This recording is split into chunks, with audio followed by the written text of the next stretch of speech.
Robert Downey Jr. kicks off his post-Iron Man career with a remake of Doctor Dolittle. So let's talk about it.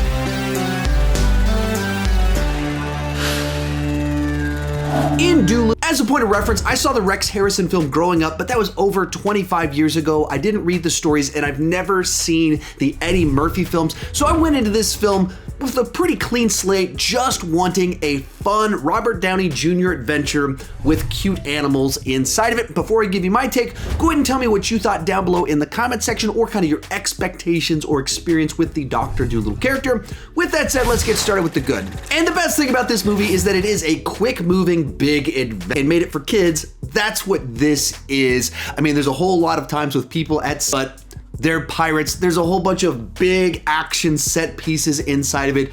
It's jam-packed with humor. And so it's a movie that's trying to entertain and does a lot of stuff to try and keep you engaged from beginning to end. The cast here is also quite a bit of fun. Of course, Robert Downey Jr. is always watchable and has a way about him where he can just make things funny that wouldn't otherwise be funny, and has just a way about him. The full voice cast here is, of course, phenomenal. They got a bunch of A-listers to voice all the different animals. A nice standout for me was Harry Collette, the boy in it that kind of embarks on this journey with Dolittle, who kind of discovers the adventures that can be had and the ability to talk to animals.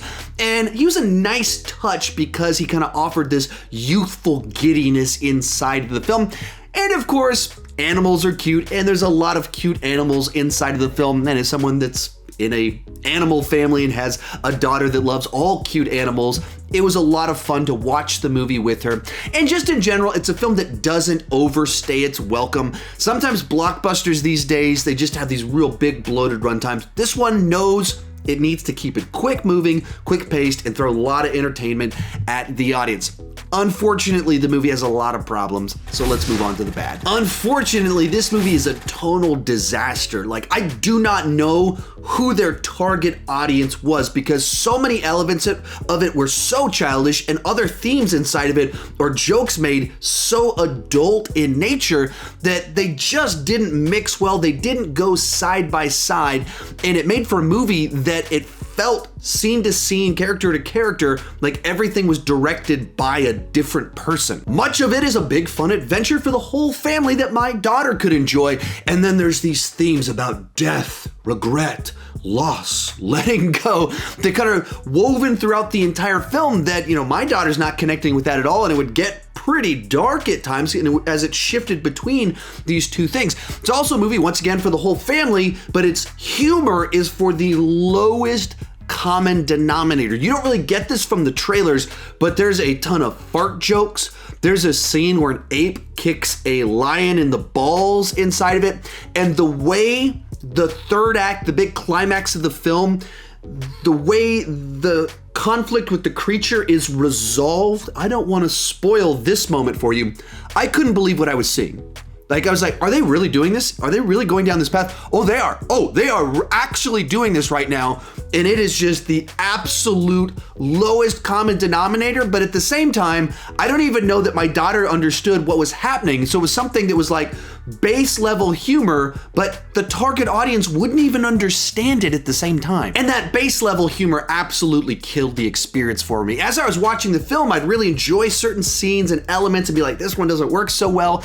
And then when that stuff happened in the third act, I legitimately kind of checked out at that point in time, because they had just gone so far down a path that it really soured the film for me. Also, there's some odd choices with some of the performances. Robert Downey Jr.'s accent is distracting throughout the entire film, and Michael Sheen is just a bit too cartoonish with what he does with his performance. And there's also sections in the film where it felt like there was a subplot that they cut out of the film and just used voiceover to kind of gloss over what was cut out. It makes for some odd pacing at times. While the movie was never boring and had some high points, in the end, it didn't really work for me because there were just too many tonal inconsistencies, pacing issues, and far too much lowbrow humor. It's a C+ overall. It's a 6 out of 10 on the entertainment scale, and if you're interested, just rent it. If you want more content like this, check out that video right over there. I don't even know what YouTube is recommending to you right now. Thank you so much for watching, and keep talking movies too much.